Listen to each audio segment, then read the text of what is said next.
he's got, he's got stinging power from the bottom, which is very hard. And two, that stinging power coupled with arm bars and triangles, that attack makes his guard and guard passing very dangerous. So with that in mind, Vittori might decide, you know what, I'm going to keep this fight standing. I'm going to test my power against his dynamic unpredictability. And then you've got a very basic, strong skill set from Vittori that you can kind of bank on what he's going to do against an unpredictable, unorthodox striking style of Kevin Holland, who even he doesn't know what he's going to do. Now, there are vulnerabilities to Vittori's game. We saw a lot of those exposed when he fought Adesanya. He does bite hard on feints. He's, like I said, he's very rigid in the way that he throws his strikes. So what you'll notice is, obviously southpaw, when he's throwing his left hand, you'll notice that as he throws it, it's almost like he's got a tightness in his midsection and it pulls the punch short. Because when he's landing the punches there, but his right hand is up like this. It's like a.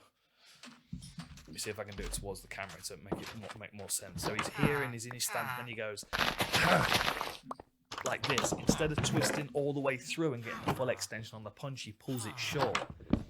It's very similar to what Stipe Miocic does, and obviously it can be effective for Stipe, and it can be effective for Vittori as well. I think it's effective from top position, and I think it's effective from short range. But only one of those two things is a possibility against Kevin Holland without too much of a risk. Now, if he's in top position on the ground, he can fire those short power punches without giving Holland too much space to counter strike, throw up triangles, etc., etc. If he's on the feet, he has to get close to Holland in order to land those punches. And there's a possibility that he's going to throw them from too far out and get punished on the way in.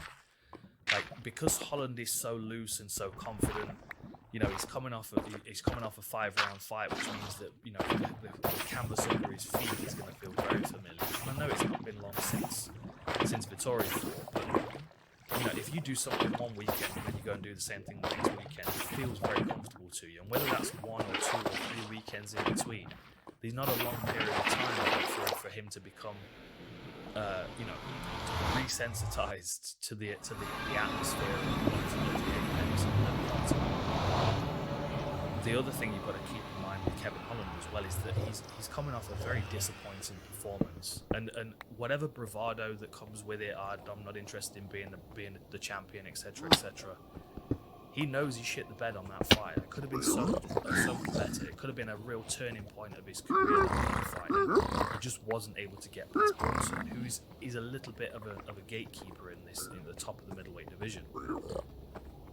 He might be coming in here with something major to prove against Vittori. He might feel like Vittori is a better opportunity for him to really show his skills.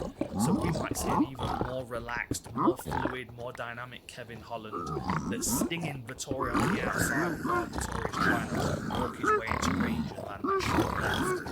And Vittori's takedowns aren't. He's not a dominant wrestler. He takedowns, but a lot of that is down to his physicality and his power. There again, opportunities where Kevin Holland can reverse. He can, he's got good balance. He's got long legs, difficult to take down. Once he lands, butterfly hooks as well can start elevating. The basic point to make across all of this is that Vittori's a tank. He's a tough, durable individual who is able to take shots to get himself into range and do his work. But there are no standout parts of his game. There's nothing that he's exceptional at. He's just very good at everything across the board. Kevin Holland, we're still not really quite sure where his potential is. He's got clear striking game, and that can be real problematic for guys that are already good strikers. He can be difficult to hit. He can punish him from a weird angle to try and strike him. And you guys that have got shots. I mean, there's a serious reach advantage for him in this fight. Let me just have a quick look at the stats there. So, more experience for Kevin Holland, slightly shorter fight time, which obviously means he's a bit more of a finisher. But again, that stat for Vittori will be pushed up given the fact that he's just done 5 rounds as well. Um, height 3-inch advantage for Kevin Holland, a massive reach advantage. I mean, we're talking 7 inches, 74 inches for Vettori, which is the same as my arms, compared to Kevin Holland, who's got an 81-inch reach.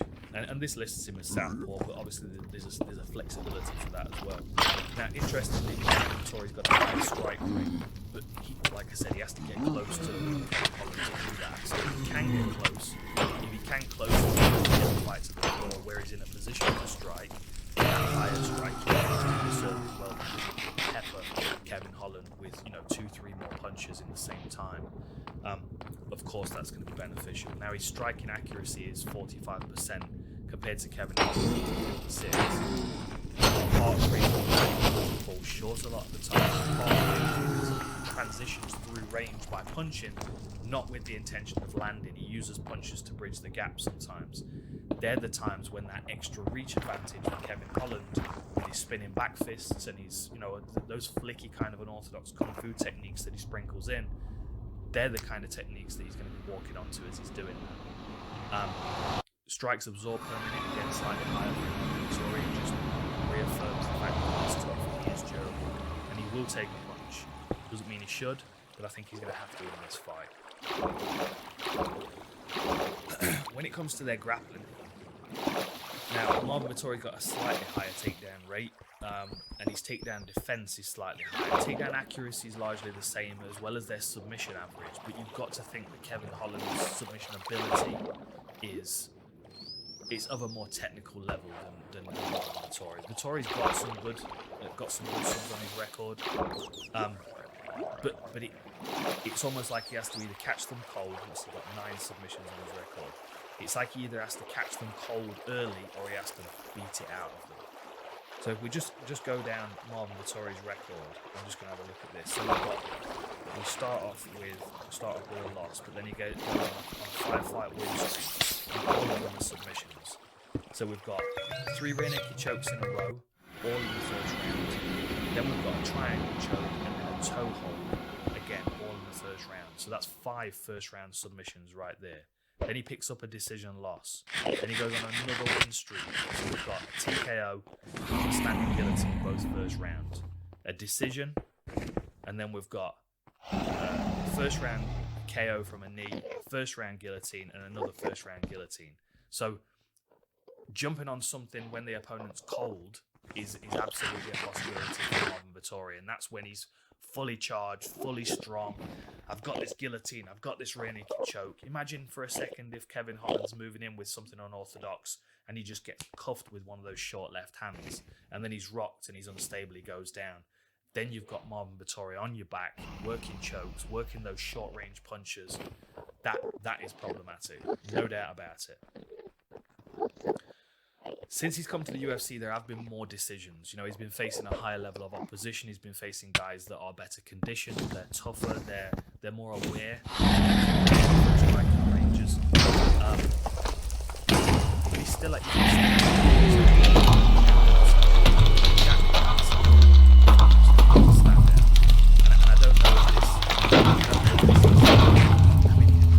he'll benefit a lot from this because it's Kevin Holland, who fights regularly. He's in the public eye a lot more, and people are aware of how skilled and dangerous he is.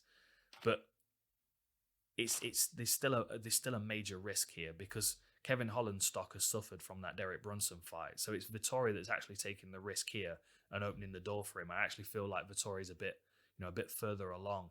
There's still a lot to be gained here by Kevin Holland. It's almost like he's got a